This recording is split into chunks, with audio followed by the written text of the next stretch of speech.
Hi there, Richard Coffin 66, how are you?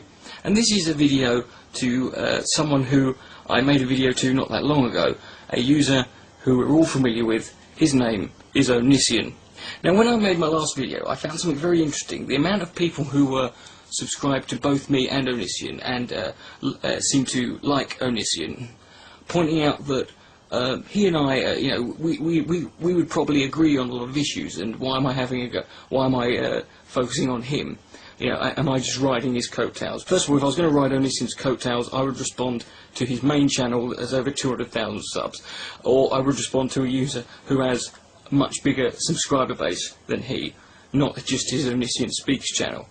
And the reason I'm focusing on him is because he is someone who I find interesting for that very reason. He and I probably do share a lot of opinions and do fall on the same side on many issues. Unfortunately, with Onision, the problem I have with him is too much of the time his attitude and his approach and the way he talks to people. It stinks. It's his shamelessness in being a cretin. Whether he listens or not, I don't know. But I came across a video he made on the Onision Speaks channel back in October and November of last year. So this is an old video. It's called How to Quit Smoking. Let's see if it works. It's a 2-minute long video, which I think is a bold fucking thing to try in itself, thinking that you can teach people how to quit smoking simply in 2 minutes. Some people are strong and they say, I don't want to do that anymore, and they just stop. Well, that's not a gross oversimplification of it, is it? There are lots of things I could say that too. I could say, you know what, I don't want to wear brown socks anymore. I'm just going to wear black and grey ones. Some people are weak.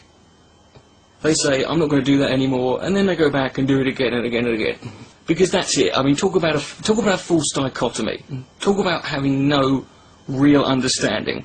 Talk about being, you know, I defy anyone who's ever been in that position to quit anything that has a hold over them, like smoking does, or like any other addictive activity, where it's just that simple. You just quit and you go. Some people are weak, yes. So so obviously I'm one of the weak ones. I wonder where Onision puts himself. For those weak people, I have a technique.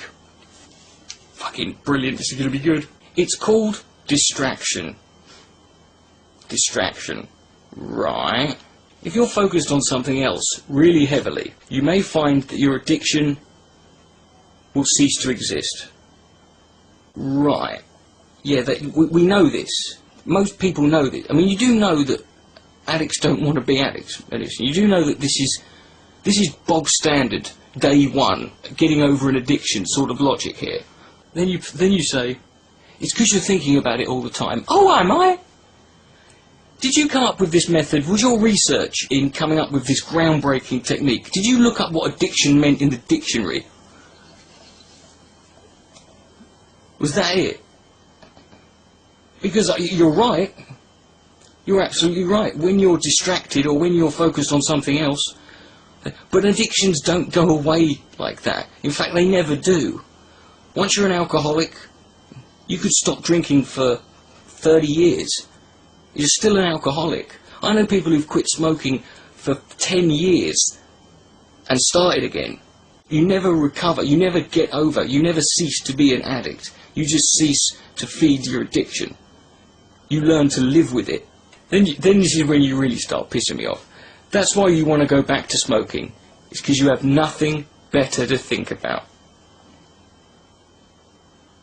Boy, you see, this is why...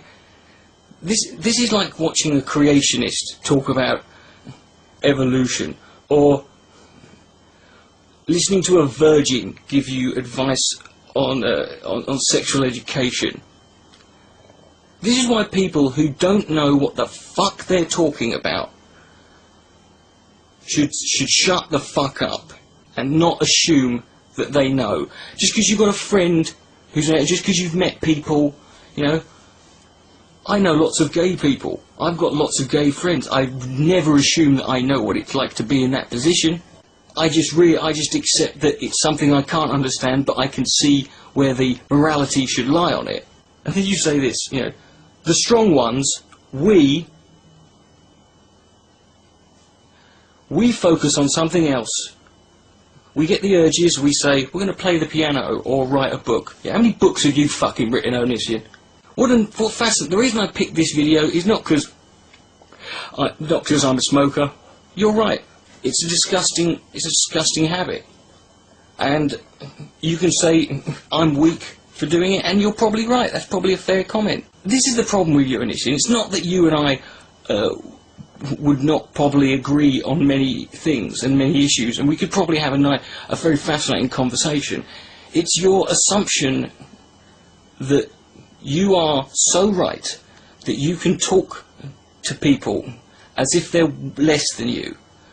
You call them weak ones. You call yourself strong.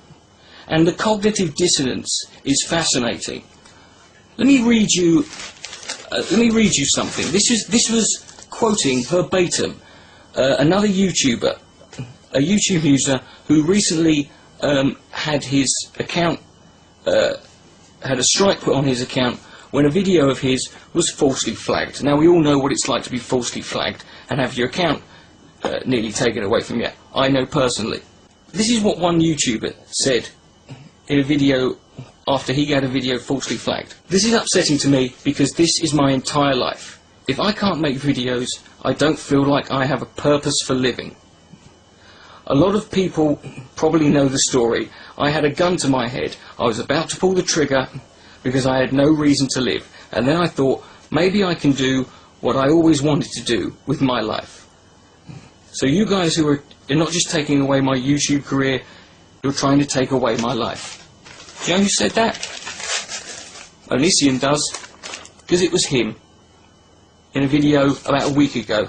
You have the gall, Onision, to sit there and talk about being strong, about advice to people who have addictions and who have afflictions of which you clearly have no personal experience on. You have the gall to sit there and think you can tell somebody that they're weak and that you're strong and that these, and that they need to get over it. It's all in their head.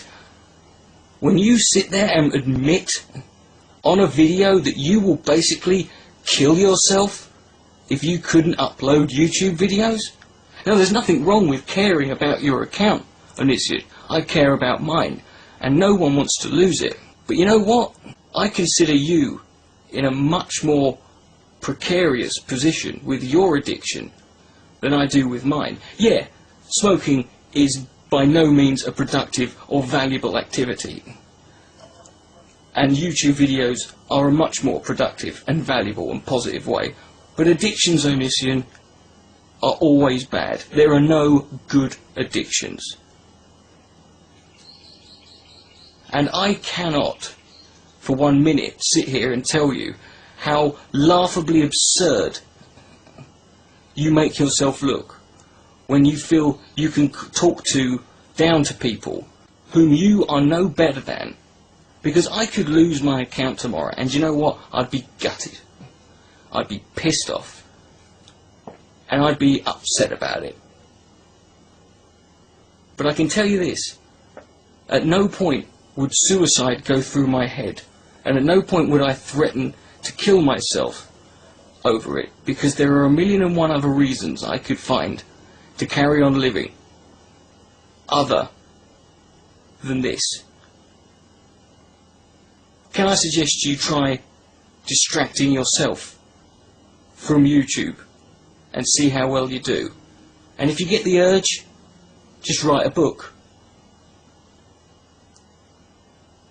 Richard Dick Coughlin 66. Good night. May God be blessed.